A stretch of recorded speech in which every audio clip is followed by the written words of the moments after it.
Is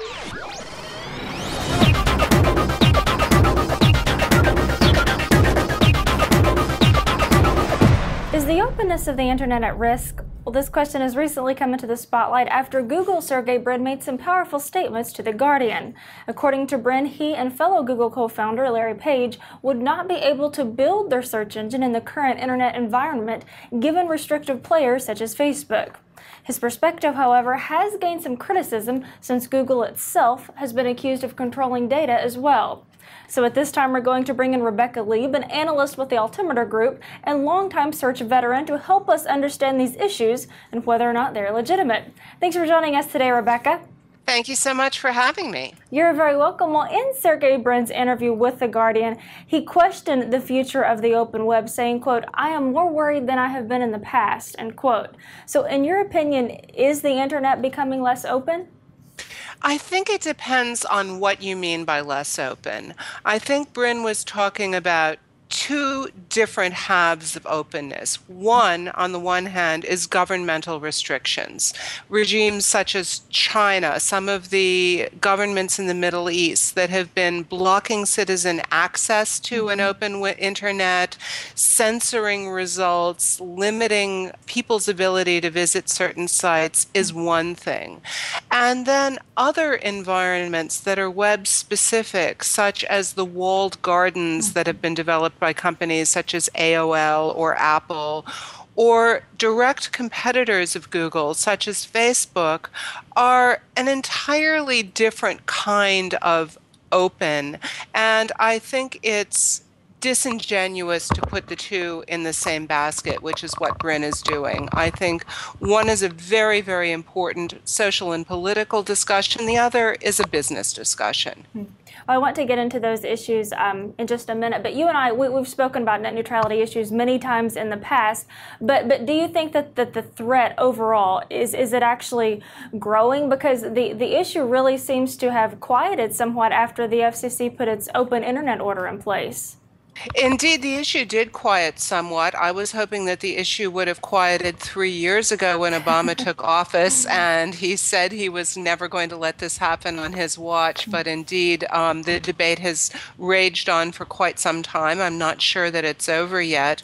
But I think that, again, political threats to an open internet, and that's a political threat in this country with a very strong business lobby behind it, it must be admitted, but it's not a business lobby comprised of Google's competitors so much as it is of telcos, the AT&Ts and Verizons of the world, who have their own reasons for wanting to restrict internet access.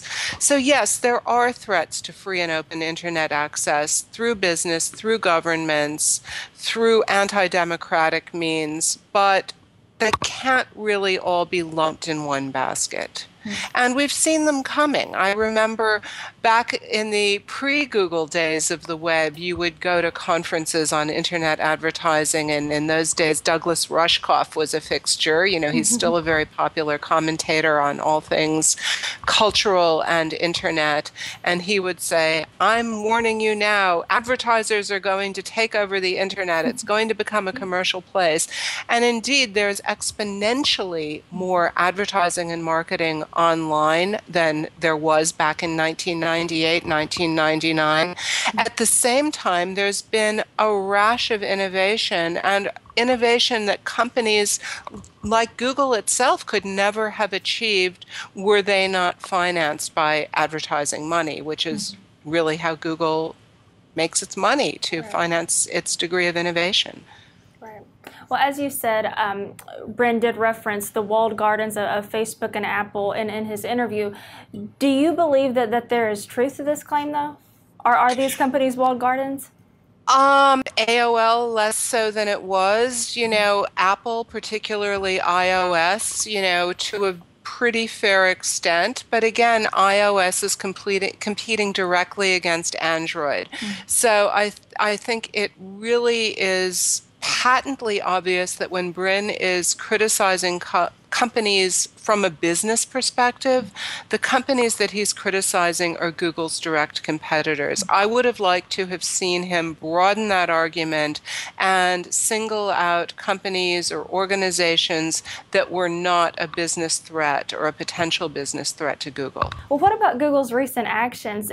Do they effectively demonstrate their concern for true openness?